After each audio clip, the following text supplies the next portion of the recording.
On this field, Texas Tech with a 90th minute winner already, and there it is! It's Kozarski off balance in the box in the 90th. We might be in that section of the match where the next goal wins it. Into, Juju Harris, opportunity, leaks out! It's a near side stunner! Off the bench, Taylor Libe scores for Clemson. Cincinnati looking to retake momentum and the lead. The touch, even better header, Battle gets it right back. Cincinnati leads 3-2. Here we sit 3 versus 6. Netzel has possession between the legs. An 82nd minute go-ahead goal for Chloe Netzel.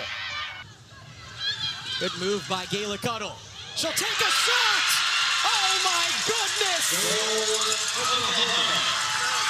Esselina, Gayla Cuddle, the Botswana Tyler JC transfer gives OU the stunning goal.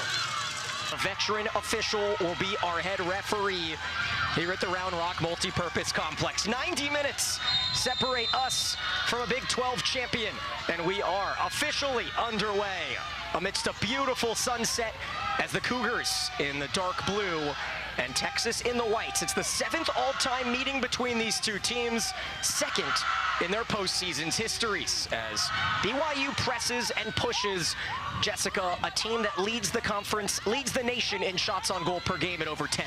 Yeah, that does start with your press, I agree, and that's Foligno who organizes that press according to Coach Rockwood, but you'll see every player on the pitch for BYU just all over the opponent, trying to get turnovers. It makes it hard to get out of your defensive end when they're just pressing so high and they're so organized in their press as well. It's a bit of a unique situation as neither of these teams have played here on this field. We had the first round in Round Rock on the turf field because of weather a week ago today, but neither team had to play in the 7, 8, 9, or 10 section of the seedings. And then Texas hosted the quarterfinals and semifinals in Austin. So here we sit in a unique environment and a true neutral site with BYU fans really representing. And Coach Rockwood said that BYU fans come out no matter where they go across the country. It's kind of a unique situation for her team because they often feel like they have that home team support no matter where they play. So that's important for them when they're on the road, and it's pretty much going to be a lot of on-the-road play deep into the postseason.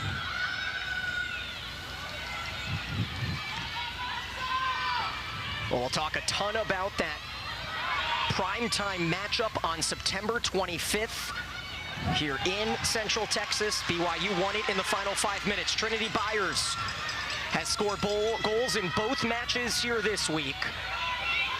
She'll leak it out to Lapamarda, the fullback, and a first touch by Missimo! A golden one in the 2nd minute. Texas leads.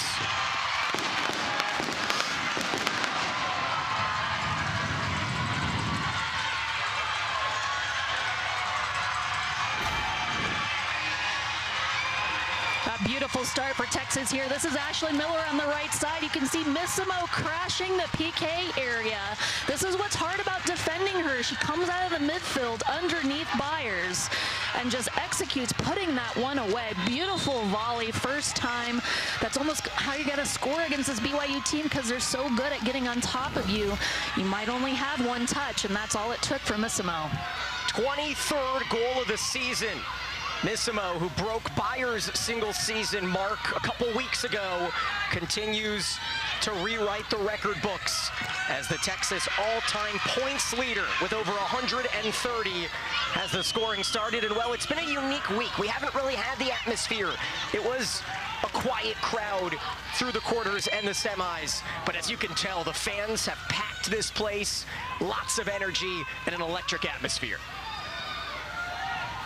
Situation that BYU has not been in often this season, trailing early, but you go back 2 months ago when these two teams played, and it was Missimo who scored in the first 5 minutes as the Cougars evened it just before the half.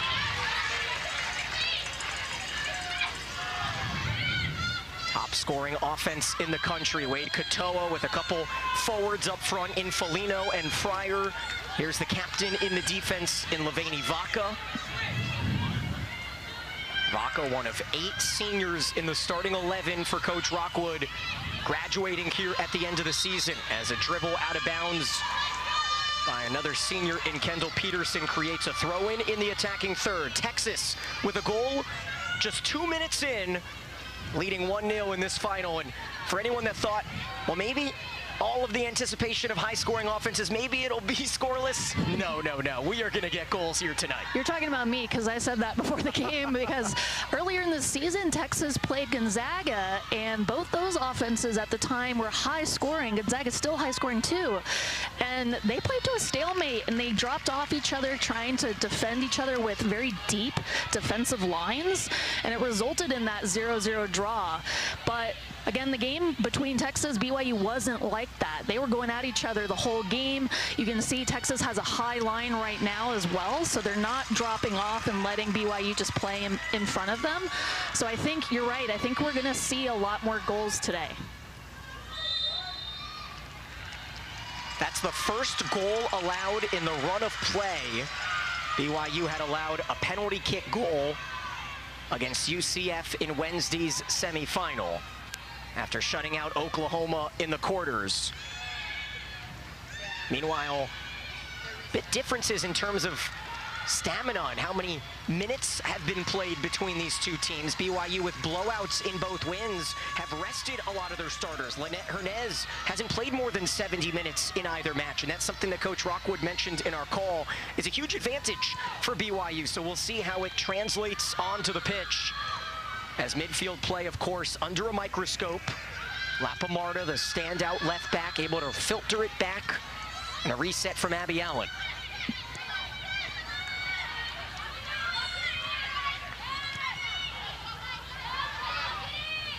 On the feed from Miller, Missimo able to score our first goal. It was Ashlyn Miller's 7th assist of the season. On the inlet pass from Byers as Missimo and Byers go back to club ball in Dallas. And the connection between the two standout juniors as strong as ever as a push moves forward in the white unis.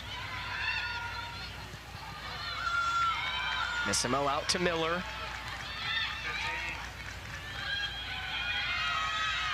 Reset to Hannah Wesh, one of the seniors on Texas that will be coming back, including Lapamarda.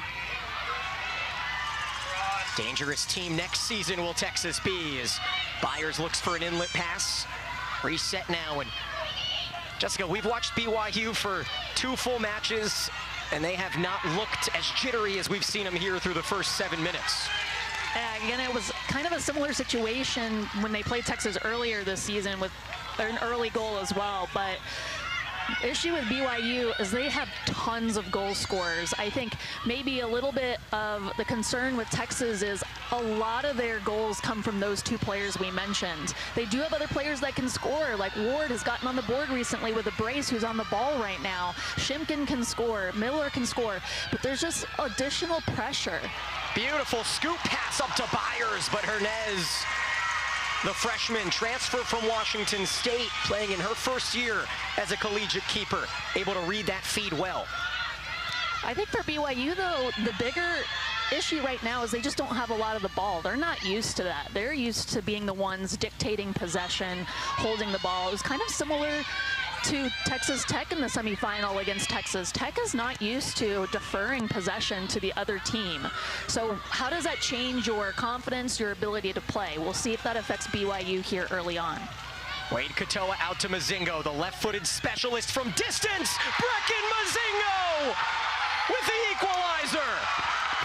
A rocket.